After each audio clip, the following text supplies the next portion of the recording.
Bismillahirrahmanirrahim. Waltakum minkum ummatun yad'una ilal khairi wa ya'muruna bil ma'rufi wa yanhauna 'anil munkar. Assalamualaikum warahmatullahi wabarakatuh. Di daerah yang tidak ada binatang yang memenuhi standar, ya, maka tentu perkara tentang seperti ini syariat itu Pak tidak membebani. Syariat itu tidak membebani kita. Nah, seperti ini tentu tidak terlalu ditekankan pembahasannya karena ini termasuk kasuistis saja. Ya, yang pokok bagi kita ini insyaallah yang nyata-nyata banyak sapi di sekeliling kita Pak. Ini mau diusahakan dulu bagaimana dibeli. Ya, insyaallah. Nah, tapi kalau betul-betul kasusnya itu tidak ada hewan, ya seperti tadi hanya rusa, maka rusa tidak masuk dalam, menurut Imam An-Nawawi, tidak masuk dalam daftar yang disepakati. Kalaupun dia menyembelih saja itu rusa, ya, menyembelih rusa, maka dia dapat tentu pahala penyembelihan hewannya, tetapi bukan sebagai kurban namanya. Ya, dan yang kedua, tentu syariat ini menetapkan Pak, segala sesuatu itu sudah diukur kadarnya. Nah, kalau memang tidak ada, maka dia bisa melakukan yang disebut dengan sedekah biasa saja.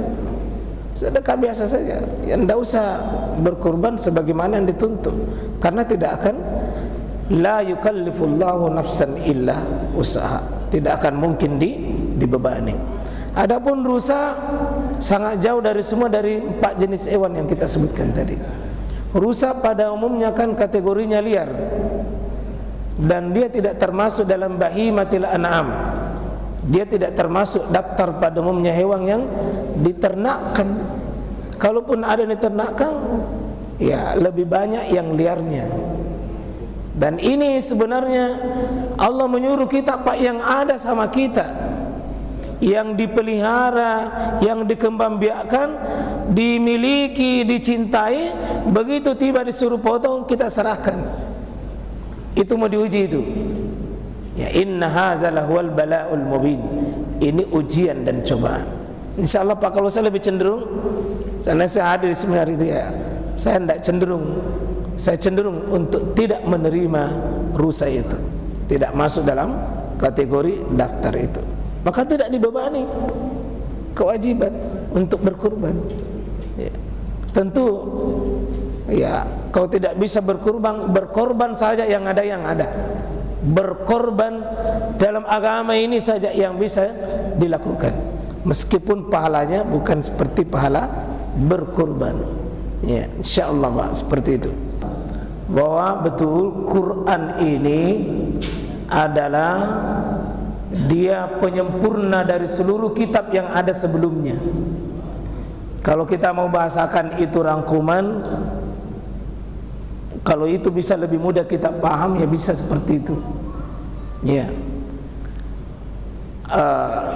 di Quran ini sudah ada kitab Injil, sudah ada isinya Injil. Di Quran sudah ada Taurat. Di Quran sudah ada Zabur. Ya, sudah ada. Jadi semua kitab-kitab sebelumnya sudah ada. Ya, nazzal alaikal kitaba bil haqq musaddiqan lima baina yadayhi.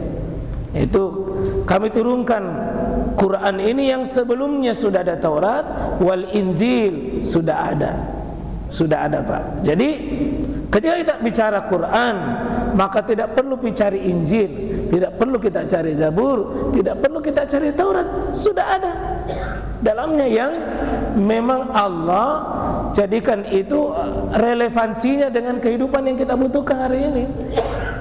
Jadi makanya ketika turun itu Quran dan sudah ada Quran, ada sahabat Pak yang pegang Taurat. Nabi itu marah sekali Pak, sampai dia mengatakan, wallahi, demi Allah, seandainya itu Musa masih ada, seandainya itu Musa masih ada, dan ini Quran ada, maka dia tidak akan memegang itu Taurat. Artinya apa Pak? Jangan kita bangga pada kitab-kitab yang lain sementara Quran tak ini ada. Itu yang pertama. Bagaimana bahasa kitab ini sebelumnya Pak? Tidak semuanya berbahasa Arab. Injil berbahasa Ibrani. Jadi dia tidak berbahasa Arab. Yang berbahasa Arab itu Al-Quran. Inna anzalna Qur'anan Arabiyan. Sungguh kami menurunkan Quran ini dalam bahasa Arab. Adapun Injil tidak Pak. Dia berbahasa Ibrani. Ya, jadi insyaallah bahasa Arab karena yang mau menerimanya orang Arab, yakni Nabi kita Muhammad sallallahu alaihi wasallam. Dan nabi-nabi itu Pak tidak semuanya orang Arab. Tidak semuanya orang Arab. Ya, nabi-nabi itu. Jadi insyaallah dia berbahasa sesuai dengan kaumnya. Insyaallah. Nah, adapun yang kedua, kasus yang Bapak tunjukkan, saya tidak mau mengatakan itu salah dan benar terjadi di sana ya. Yang jelas ini dalilnya ini, bahwa wahai sekalian manusia, sesungguhnya Allah itu baik. Dia tidak akan menerima sesuatu melainkan yang baik. Itu saja Pak. Jadi kira-kira harta kita begini Pak, ada sumber masuk, ada sumber keluar. Ada jalan keluar. Siapa yang menerima masuk ini haram, pasti hasilnya haram. Biar dibawa kemana ini Pak? Kalau sumbernya haram. Jadi harta itu ada 4. Sumbernya haram, suap, korupsi, riba, apa tadi, semuanya itu haram. Dibawa kemana pun tetap haram. Biar dibawa ke masjid, dibawa haji, dibawa umrah, dibawa ke panti asuhan, pengabdian, tetap haram ya. Itu. Yang kedua, sumbernya halal. Halal Pak, bagus. Tapi dibawa yang haram, hasilnya kembali haram. Yang ketiga, sumbernya halal dan keluar ke halal. Ini yang Allah mau. Ini saja menurut Adi. Allah itu baik, ini cuma menerima yang baik. Datang baik, kau bawa yang baik, itu diterima. Adapun yang keempat, sumbernya haram, keluar juga yang haram, an-nasami ditolak. Nah, an-nasami ditolak. Nah, bagaimana tentang hukum perbankan? Nah, itu tentu babnya bab tersendiri. Kalau itu keputusannya adalah riba, ya masuk pakai hadis ini. Kalau itu masuk riba, maka pakai hadis ini. Riba, ya, wa halallahu al-bai'a wa harrama riba. Allah halalkan itu jual beli dan Allah haramkan riba. Tapi kalau kita mengatakan apakah semua bank itu riba, itu kan babnya beda Pak. Uang yang ada di kantong kita itu Pak, kan dari situ ya. Tetapi pasti kita bedakan bahwa zinanya dan perbuatan zinanya itu yang haram. Adapun kalau uangnya itu pindah ke kita, meskipun itu tidak pakai tadi membayar, itu kan cuma alat saja. Alat dipakai membayar. Adapun sudah sampai diri kita, sampai di kita kan bukan yang kita terima dari langsung uang zina. Yang dilarang perzinahannya Pak. Artinya sumbernya dari yang sumbernya riba, lalu ribanya dipakai menyumbang. Kalau menurut hadis ini ya ditolak oleh Allah. Tapi Bapak jangan mengatakan ada sumbernya ini baru Bapak tidak mau. Jangan begitu Pak ya. Jangan begitu. Tidak boleh begitu. Jadi orang yang menyumbang itu, ya karena hartanya hasil riba dia sumbangkan, diterima sama Allah. Menurut hadis ini tidak. Tapi kalau masuk uang riba begitu di masjid, jangan kita mengatakan ada uang ribanya saya tidak mau sholat karena bercampur. Tidak begitu Pak ya. Jangan. Jadi ya, dipisahkan.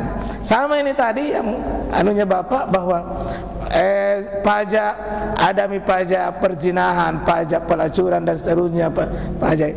Jadi kita mesti bedakan. Yang dihukum oleh Allah itu kan transaksinya tadi. Ya bukan akibatnya yang sampai sama kita, kita tidak menerima resiko seperti itu, Pak. Ya, jadi ketika orang melakukan transaksi itu, dosanya dari situ. Adapun uangnya misalnya sampai kepada kita sekarang ini, ya tentu lain babnya, karena itu sudah terjadi perpindahan transaksi, sudah pindah transaksinya, Pak. Dan Allah tidak menghukum dosanya orang pindah ke orang lain, Pak. Tidak akan pindah. Seperti misalnya, Pak, katakanlah uang kita ini, kan tidak ditahu di situ mana uang dari riba, mana uang dari pelacuran, mana uang dari korupsi. Kita tidak tahu. Yang dihitung nanti ketika kita dapatkan uang itu, akadnya apa, prosesinya apa, itu yang Allah hitung, Pak. Jadi bapak dapat uang itu dari mana? Ya, kita dapat uang itu dari mana? Ya kalau pernah dipakai itu menjadi uang pelacuran, itu bukan itu dosa kita, karena kita tidak termasuk akad transaksi di situ. Ya, saya jual belinya yang dihitung, gaji itu yang dihitung. Ya, seperti itu saya kira, Pak. Insya Allah, mudah-mudahan bisa kita pahami. Ya, insya Allah. Tenang Pak, tenang. Subhanakallahumma bihamdik, asyhadu an la ilaha illa anta, astaghfiruka wa atubu ilaik. Assalamualaikum warahmatullahi wabarakatuh.